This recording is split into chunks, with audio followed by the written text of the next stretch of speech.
Okay, so go ahead. All right. So, first of all, thanks for doing this. I think it's great to have all these interested groups getting the information out about the candidates, and I appreciate being included. So my name's Jennifer Horn-Frasier. I'm running for school board, and I came to Iowa City in 1987 to go to school, and I fell in love with this place, and so I have made this my home ever since. I started thinking about running for office sort of generically, maybe 10 years ago. And as I'll talk about more in a little bit, most everything that I have done in my adult life has had something to do with education. And so school board was really the type of office that I was thinking the most about, but I really thought that I would hate campaigning. And so I didn't do it. But in June of 2022, the Supreme Court handed down the decision that essentially opened the door to taking public money and giving it to private schools with no oversight. And I'd been watching the long game for a long time of dismantling public education, the effort to do that. And when that decision was handed down, I thought, we're in trouble. And I was mad, and I was alarmed. And then as we saw, the dismantling really accelerated after that point. And the thing that was probably the most disturbing to me was that not only was public education being defunded, but the impact was that public confidence in public education was being undermined. And we can't have a healthy community without public education. We can't have a functioning democracy without public education. And so I started thinking about this a lot more, and thinking a lot about my roots, because I started out as an English teacher. I in the early 90s, I started teaching. I was a secondary language arts teacher in 3 public school districts, including Iowa City. And I was super proud at that time to be a public school teacher in Iowa. Iowa was consistently ranked at the top of of the United States for public education. It was a profession that was respected, if not well compensated. And I was super proud to be a teacher. I had wonderful colleagues. I had students I'm still in touch with. So it was really fundamentally important to me to maintain public education for a variety of reasons. And so this spring, a friend of mine who is currently on the school board said, you should think some more about this. I had this vision in my head. I ride bikes a lot, and I'll be out with friends on a long bike ride. And there's a group of friends who have a saying that if you've been like taking a break for a long time and it's probably time to get going, somebody will say, well, talking about it ain't getting it done. And so you have to get on your bike and ride. And I just was thinking, well, talking about the problems in public education isn't getting it done. And so I decided I needed to run. And so there are, so the big picture reason that I'm running is because I'm fundamentally concerned about public education. And I really want to be on the front lines of helping to protect and grow what we have right here at home. I mean, I can't think of a more important fight to join than what's right here at home. And so the things that I have to bring to that start with the fact that I was a public school teacher. And so I understand what it's like to be in the classroom and to be juggling all the things that classroom teachers juggle. I have also had the good fortune to have, I have 2 kids, 2 daughters who are now in their 20s, but they went through the Iowa City Community School District K through 12. And so I got to experience our district through their eyes and as a parent volunteer, and understand in a whole other way all that our district has to offer and all that is at stake if we don't find a way to protect it.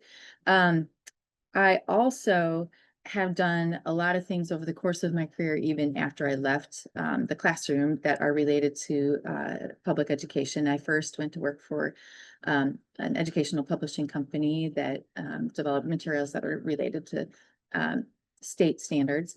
And then I went to work for ACT, but not on the college testing side of the business. I was working on workforce development, and I spent 16 years really working at the intersection of like workforce and career development and education.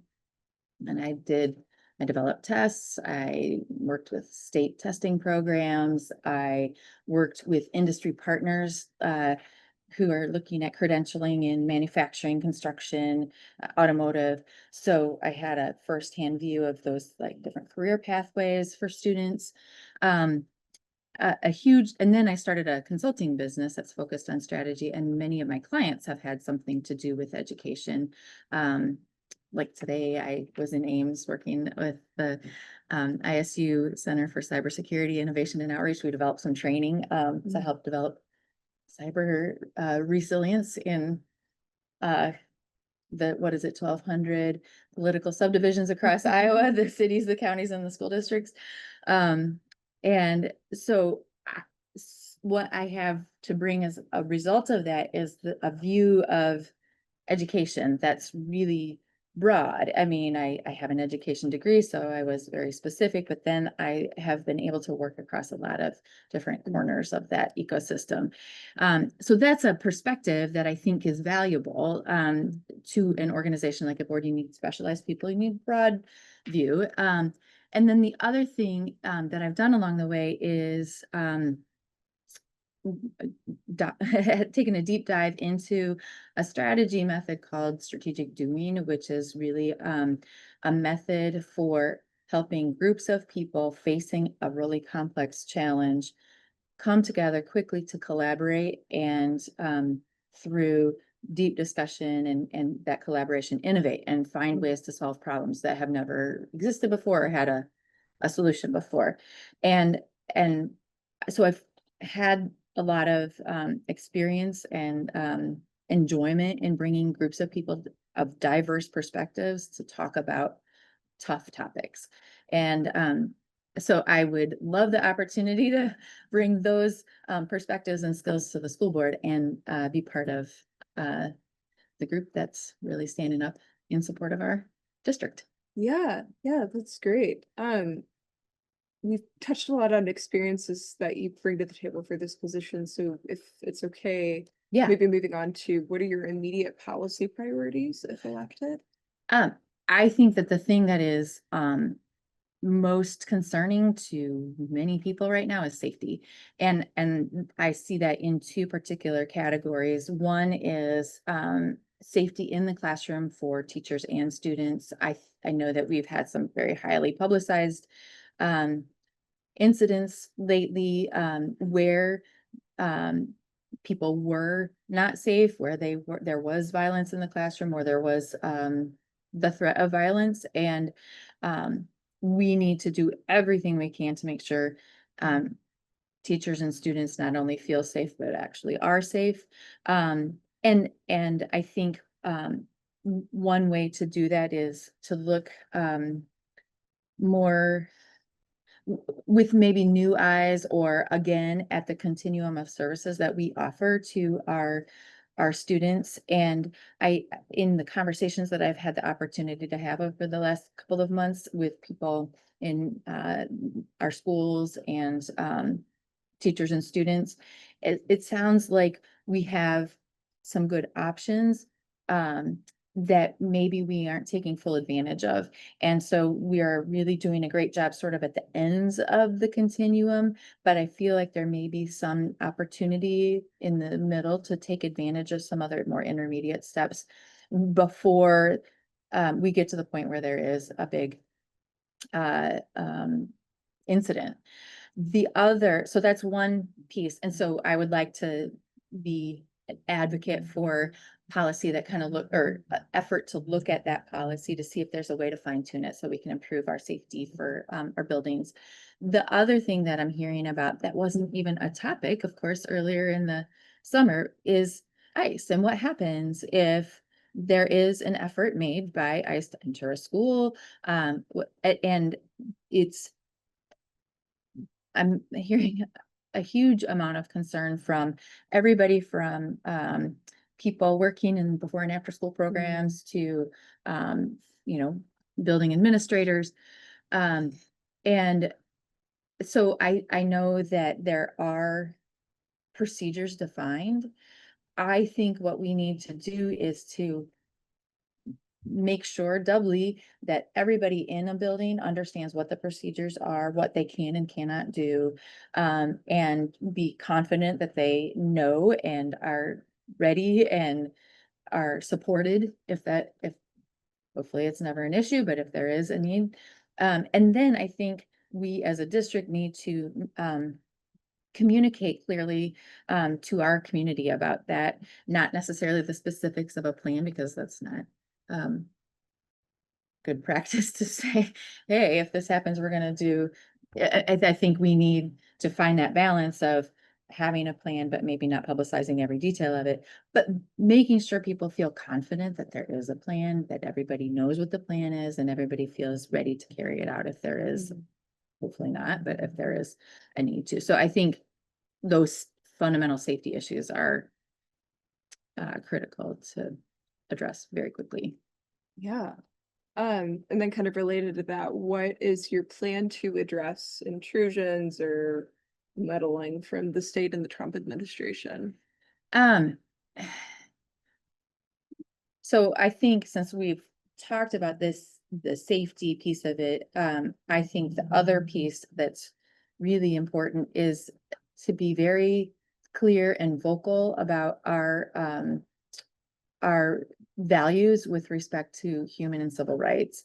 And I believe I'm actually really excited that the school board made the courageous decision to reverse its bad decision to remove gender identity from its anti-bullying policy. I think I understand the pressure to make that initial call because of changes in state legislation. You're afraid of impact on funding, which is already at risk. But when they realized that that was basically kind of obeying in advance, which I am opposed to doing, I think it was commendable that they reversed the decision. And I would like to be part of the voice advocating for continuing to hold the line and not ban books that don't need to be banned. To say we value all of our students. We will stand up for all of them. We value all of our students and staff. We will stand up for them. And so I think we just need, and I think it's really important to be a model, because I think other districts look to those districts sort of on the forefront and gain courage from actions like that. And so I'd like to continue to see us be that model. Yeah. Moving on to, what steps will you take to support and engage with the unionized workforces that you oversee? One thing I've learned so much as a candidate. It's been really exciting actually to have all the conversations that I've had and learn what I've learned. And one of the things that has blown my mind the most is the positive working relationship the district administration and the district unionized groups have with one another. When I was a teacher in the 90s, I started in 1992. I was aware that it hadn't even been 20 years since the teachers in Cedar Rapids sued for being fired for being pregnant. And I knew that the union was protecting me. Like I valued what the union did.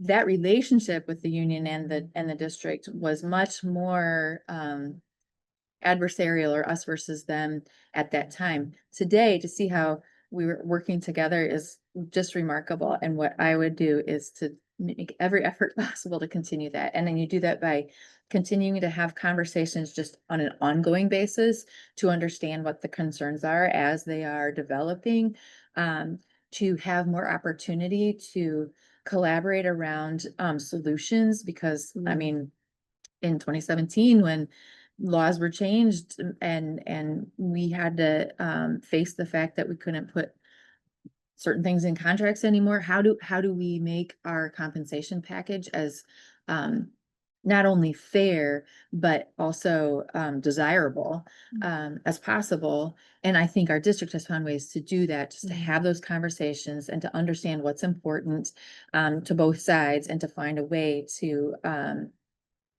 make agreements around that.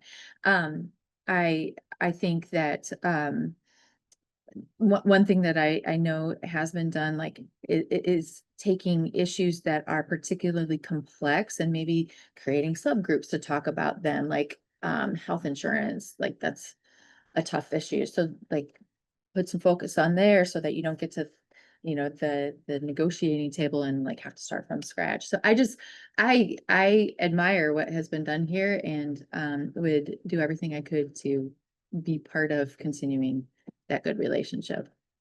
Yeah. Um, and then going to the next, what are your budgetary priorities for the school district, and what adjustments would you make, if any? Um, so my biggest concern is Mm. funding. We are just hearing in the news today about about the looming financial crisis in Iowa, because we have cut taxes on the wealthy, we've cut taxes on corporations, and we have implemented this massive ballooning voucher system that's funneling public money to private schools. So we are putting ourselves in jeopardy as a state, and that is only going to funnel, like, trickle down really fast to school districts. So, and another thing that concerns me is, along with the effort to defund public education and deconstruct it, is this narrative that is false, that, oh, well, putting more money into education doesn't make it better. What's the line?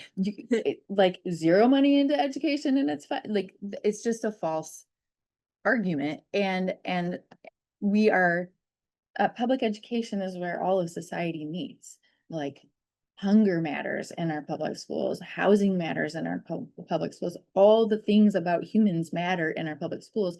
And we need resources to help each and every student receive the quality education they need. So, and furthermore, we are now being pitted against each other, district by district, because of the funding model, the per pupil funding model. So we need more students to gain more funding, and if we lose students, we lose funding. So paying attention to school finance is going to be an even bigger job in the coming years than it has been. And I think we're going to need to think about, I know this is already being done, but we're going to continue thinking about efficiencies.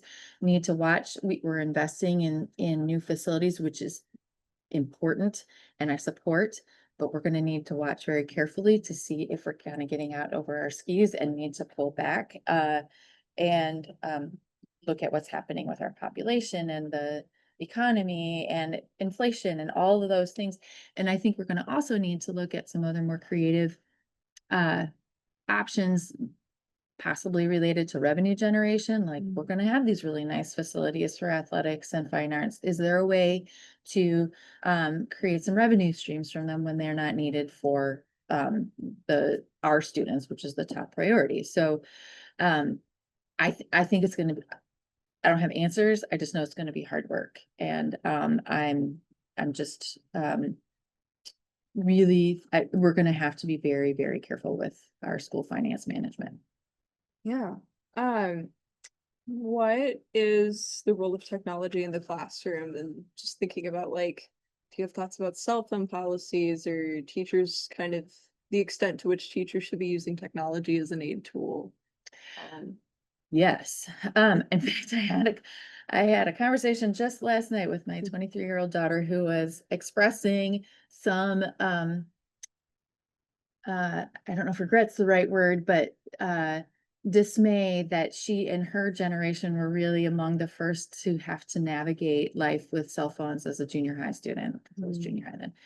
Um, and how challenging that was for both just attention and mental health. And the same age. and and she was I wish we didn't have them. I wish we didn't have them. And so I am pleased, and so is she, that the district has policies about that are more enforceable and enforced. In talking with school staff over the last month, especially, they've been really pleased with how well, it helps that now there's state law about it, to sort of reinforce the district policy. Like Tate started having a cell phone policy, maybe something like 20, a long time ago. They were way before the other high schools. Um, and then Liberty was next, and now it's everywhere, and the impact is positive. So the role of technology, as I see it, is I think it's important for our students to have the opportunity to learn how to interact healthily with technology, because it's here to stay. And so that means understanding how it's designed to kind of addict you to it, and also understanding how to evaluate critically what you're receiving from it. Because I think that that's another thing about democracy. If we're not operating from the same fact basis, we can't actually have a conversation about an issue. So we need to help our students understand how to evaluate the tools that they're using. And so I want to, and I think there's really great things that can be done with technology. I want to see it continue to be sort of stepped up from young to from K through 12. Really be thoughtful about what technology we're giving to our youngest students. And I feel good about the conversations that are being held about that. And so I'm supportive of the basic approach that our district is currently taking. But I think that as we get data from the impact of the new cell phone policy, and as we get more learning about just technology in general, and as AI develops further, we just will always have to be monitoring that and having conversations about, okay, well, what's best now? We're never gonna be done talking about that. Oh, yeah. How has the Iowa City School District addressed post-pandemic learning challenges, and what further steps need to be taken to recover? Um, I think that overall, our district has done a good job of, I guess you could say, rebounding from the pandemic. I also think that we have done a good job of saying, you know what, these are some things that we had to do because of the pandemic, but now we have found value in them to continue. And so we have some new options that we didn't have before. I mean, of course, everybody got a lot better at using Zoom or whatever, but like, how can that be a useful tool to improve areas where we were deficient? Like, for instance, one place that is actually really kind of cool that is having a positive impact is in students who have had sort of behavior infractions that might in the past have gotten them suspended and just like out of school, disconnected from school. And now what they're doing is, no, actually, you're going to go to school on Zoom for the next little bit. And so you're still getting to progress in your class. You're still connected to the school. You're not just off away for some amount of time. And I think that's a really healthy adaptation of something we were using. I am concerned about some of our standardized test results. At the board meeting on Tuesday this week, we received a report about the latest results, and there are definitely some encouraging things there where schools are increasing achievement or proficiency. But there are, especially in the elementary levels, some there's a lot of variation, and I think we have some more digging to do to understand what the causes are of that. And so I think we just need to continue to do that. I don't think it is a necessarily a shortcoming, but it's more work to be done. And then to help just provide supports to schools to take action that is appropriate for their particular student populations. Because every school, and then also share information between schools about what's working in this place that might also work in another place. I want to see us do more of that information sharing and like best practice sharing across schools. And I know that there's some efforts in place to start that, but I think we could accelerate our improvement if we did more of that. Yeah. And then last kind of substantive question is, what distinguishes you from others in the race? Last night we had the forum, the candidate forum of the League of Women Voters, and it was really a great opportunity to hear everybody respond in real time to the same questions.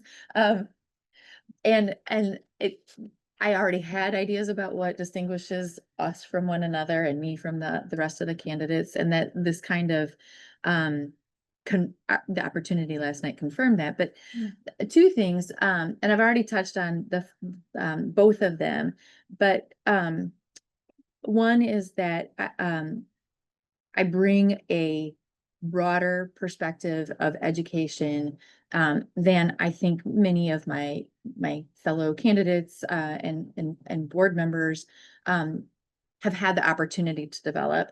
I have worked with everything from early childhood education to higher ed in prison and at school districts and community colleges and our state universities and other universities. And then in the testing industry and in the publishing industry and all the different pieces that touch education. And so I think that's valuable in helping to tackle the challenges that we're going to face, just another perspective and set of experiences to offer. The other, well, there's two more things. One is that in the course of my work over the years, I did spend quite a lot of time working in, as I mentioned earlier, industry groups like construction, manufacturing, automotive. And I know that one thing that some in our district are concerned about is some people perceive that there is too much emphasis on just getting everybody into a four-year college, and that is just not appropriate for every single student. And so making sure every student understands the opportunities for them in all different educational and career pathways. I've had experience in like, let's design a career pathway in manufacturing. I've been part of that conversation and in construction and so on. And so that's a perspective that I can add to the conversation. And then the last thing that I think I can add that may be different from my colleagues is while it is the training and experience that I have in facilitation and designing conversations for the purpose of bringing together diverse perspectives to try to help solutions emerge. I teach strategic doing to people around the world now, and I've had the opportunity to use that in a lot of different contexts. And so, and that's what I love to do, is just bring people together for a conversation. And I think that could be a helpful thing to continue to contribute as if I get the chance to serve. Yeah, yeah. Last but certainly not least, where can people reach you if they want to get involved with your campaign? Gonna make sure I say it right. I have a well, I welcome email. Hello. Good to see you. And my email is horn-frasierforschools, and Frasier is Frasier. So there's lots of Frasier versions. So hornfrasierforschools@gmail.com. And then I have Facebook and Instagram pages that are also Horn-Frasier for Schools. And so I'm easy to find on social media. I welcome email. And yeah, I'd love to talk to anybody who wants to chat further. Yeah. Well, do we have any questions, Hannah or Olivia? I guess like there's been stirrings of like Iowa paying teachers based on like school testing scores. So like what are you, I guess one question is what's the actual status of that at the moment? I'm looking, but like, and then what are like what would this, if that were to pass, what would the school like, what would your response be, I guess, to that? That's a great question. So my understanding is that that recommendation came out of the Iowa Doge thing.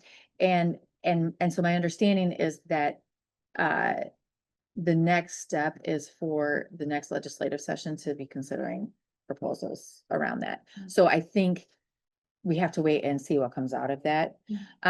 My position is that it's a terrible idea. I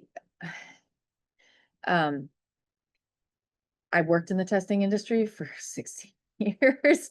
A test is a snapshot and test results should not be abused in that manner. They are an important way to add to a full picture, but they are certainly not a full picture of a student, of a school, of a district. And furthermore, if what you do is tie pay to just this data point, what is that going to do to all the other things a teacher may see needs to be addressed also? I mean, you're not going to address other important things, and our students are whole humans and we can't just boil them down to a number. And I think it's a terrible idea. But if there is some law passed, then certainly we will have to have a conversation about how to support our teachers, how to support our students. We already do a lot to get students ready for tests that are several days of the year, and all of their learning around that is something else. I do not want to see more focus given to that, because effective learning is a whole person, it's whole community, it's project based, it's all kinds of things that just aren't relevant to most standardized tests. And I'd be very concerned, and I'd want to have a lot of conversation about it. Thank you for that question. Yeah. Anything else? Well, thank you so much for your time. Thank you. You You guys are doing a lot of work here.